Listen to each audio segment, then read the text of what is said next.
Hi all, എല്ലാവർക്കും നമ്മുടെ പുതിയ വീഡിയോയിലേക്ക് സ്വാഗതം. ഇന്ന് എന്താണ് വിഷയം എന്നറിയോ? നാർസിസം.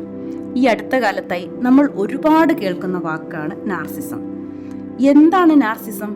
ഒരു സിമ്പിൾ എക്സാമ്പിളിലൂടെ ചോദിക്കാം. നിങ്ങളുടെ പാർട്ട്ണർ നിങ്ങളെ ഫിസിക്കലി മെൻ്റലി അബ്യൂസ് ചെയ്യുന്നുണ്ടോ? അതിനുശേഷം നിങ്ങളോട് സ്നേഹത്തോടെ പെരുമാറി സോറി പറയുന്നുണ്ടോ?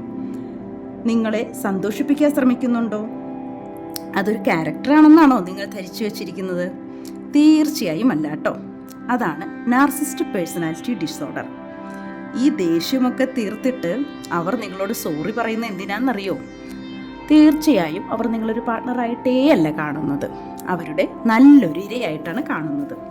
എങ്ങനെ ഈ നാർസിസം തിരിച്ചറിയാൻ പറ്റും? എന്താണ് ഇതിൻ്റെ പ്രധാന ലക്ഷണങ്ങൾ?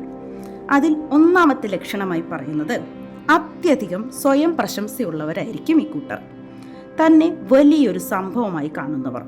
സ്വന്തം കഴിവുകൾ അതിരു കടന്നിട്ടുള്ള വിശ്വാസം. മറ്റൊന്ന്, അന്യരിൽ നിന്ന് അഭിനന്ദനം ആഗ്രഹിക്കൽ. താൻ എന്തു ചെയ്താലും ഒരു വലിയ സംഭവമാണെന്ന് മറ്റുള്ളവർ അഭിനന്ദിക്കണം. സ്ഥിരമായി പ്രശംസയും അംഗീകാരവും ഇവർ നന്നായി ആഗ്രഹിക്കുന്നുണ്ട്. അന്യരെ ഉപയോഗിക്കൽ. അതാണ് കേട്ടോ ഈ പ്രധാനമായ സോറി പറയൽ. അവർക്ക് യൂസ് ചെയ്യാൻ ഒരു പാർട്ട്ണർ അല്ലെങ്കിൽ ഒരു ഇര വേണം. ഈ പാർട്ട്ണറെ അവർ നല്ലൊരു ഇരയായിട്ടാണ് കാണുന്നത്. അങ്ങനെയുള്ള ആൾക്കാരെ അവർ സ്വയം കണ്ടെത്തുകയും ചെയ്യും. സ്വന്തം ലക്ഷ്യങ്ങൾക്ക് വേണ്ടി മാത്രമാണ് ഇവർ ആളുകളെ ഉപയോഗിക്കുന്നത്. സഹാനുഭൂതി വളരെ കുറവുള്ള ആൾക്കാരാണിവർ. മറ്റുള്ളവരുടെ വികാരങ്ങൾ, അവസ്ഥ, സിറ്റുവേഷൻ ഒന്നും അവർക്ക് മനസ്സിലാക്കാൻ കഴിയില്ല. വളരെയധികം അവകാശബോധമുള്ളവരാണ് ഇവർ.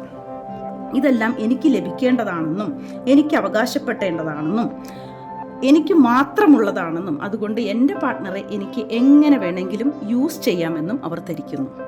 നാർസിസത്തെക്കുറിച്ച് കൂടുതൽ അറിയുവാനും നാർസിസ്റ്റുകളായ പേഴ്സണാലിറ്റി ഉള്ളവരെ എങ്ങനെ കൈകാര്യം ചെയ്യണമെന്നും കൂടുതൽ അറിയണമെങ്കിൽ വരുന്ന ഫ്രീ വെബിനാറിൽ പങ്കെടുക്കുക. ഈ വെബിനാറിനെ കുറിച്ച് കൂടുതലായി അറിയണമെങ്കിൽ കമൻറ്റ് ബോക്സിൽ ഞാൻ പിൻ ചെയ്തിട്ടുണ്ട്, നമ്പറും കൊടുത്തിട്ടുണ്ട്.